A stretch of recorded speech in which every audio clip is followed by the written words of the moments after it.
Hello, this is Kathleen. I hope you feel better today. In this video, I will summarize all strategies that we can use to deal with our loss effectively. Before I do it, please subscribe my channel if you haven't done it yet. This will help my channel to grow and allow me to have many people as well. Thank you so much for doing that. Also, please watch the video until the end, for I will go over all possible ways that you can adopt to your journey that allow you to get back on your own feet again. Now let's talk about what we can do to recover from our loss effectively.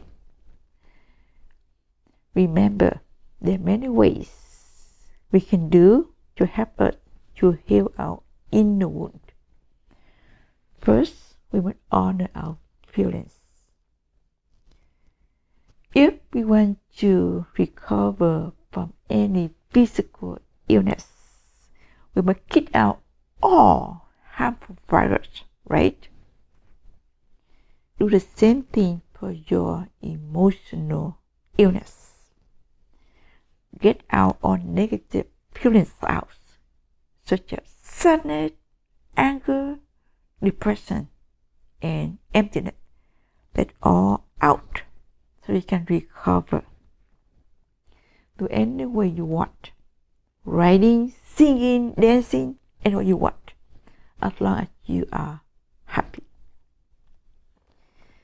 The second way we can do it is be vulnerable, but be wise.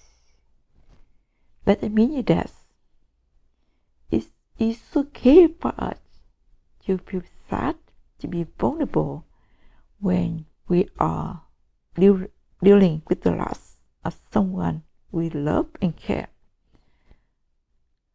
Because we are human beings, we have emotion. However, we should be wise. Do not make any bad decision during the grieving time by trying not to make any big decision. The reason is we cannot think straight and clear when we are emotionally upset. If you have to make any decision during the first 6 months or a year after the death of your late loved one, make sure you have somebody with you, somebody you trust, and remember, this person must be wise and knowledgeable. Third way we can do is having our own time for grieving. Remember, each of us is a unique person. Each of us deals with loss in different way at different time.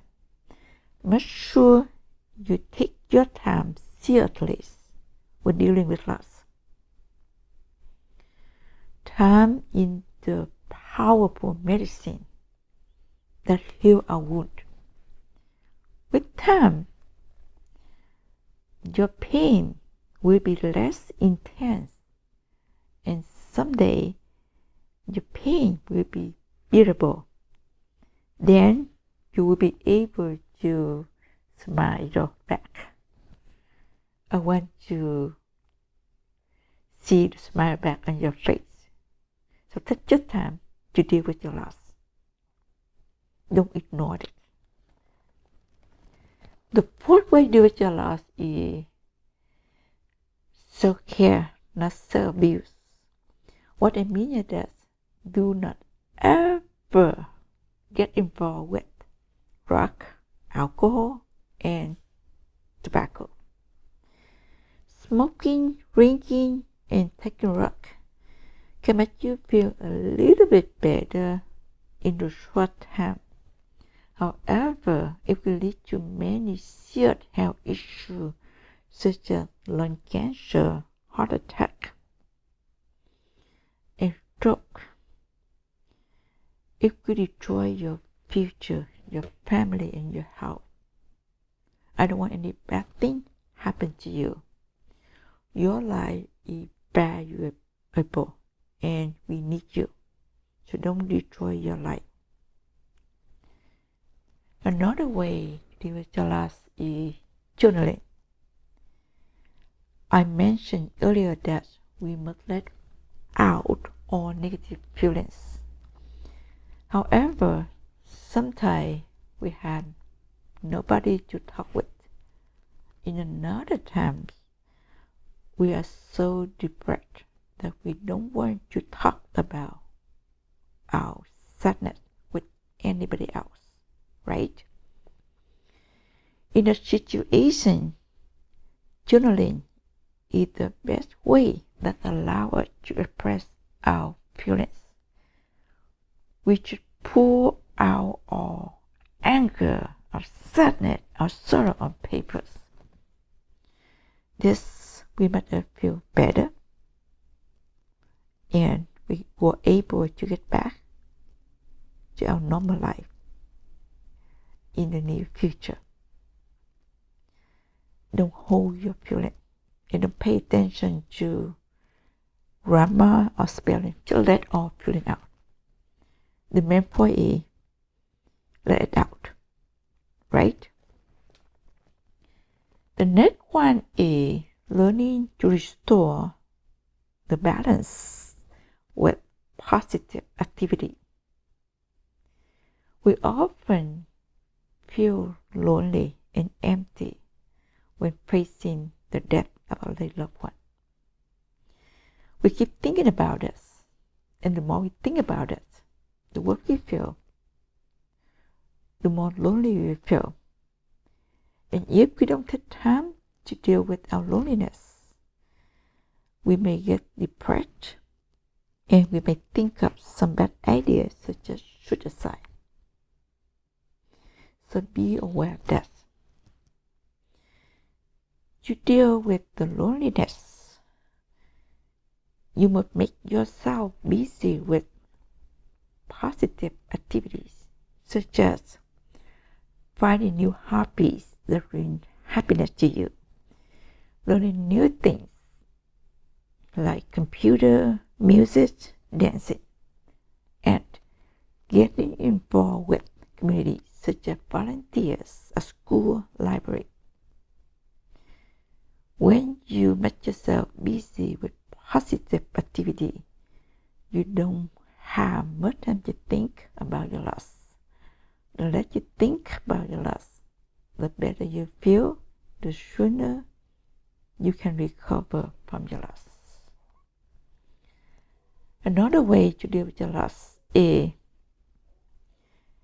being ready for triggers such as holidays and special events. The first year after the death of a loved one is the most challenging time for us. We may not feel the spirit of the holidays and the joyfulness of the special events anymore because our heart is broken. That's why we must learn how to deal with that. We should be with somebody during the holidays or special events to avoid the loneliness. And do not ignore your feelings. The last and the most important strategy is finding the strong network of support. Don't ever deal with your loss alone. Lean on somebody else, such as family members, your friends, and communities. Let somebody help you to carry your heavy load with you. Let somebody tell you that there are always tomorrow. Let somebody calm you down when you feel so depressed. when you feel better and recover from your loss, you may do the same for other people who are facing the loss as well. Thank you so much for watching the video. Before I stop, let me summarize all the strategies that we can use to deal with loss. First, honor our feelings, taking our time to deal with our loss. Be vulnerable, but also be wise. Self-care, not self-abuse. Restore the balance with positive activity. Be ready for triggers like holiday and special events. Finding a strong network of support. Journaling. You can use any way you want to help you to recover from your loss. Thank you so much for watching. If you find the video is useful, please subscribe and share it with other people. And check in my book to learn more about that. Thank you and see you in the next video.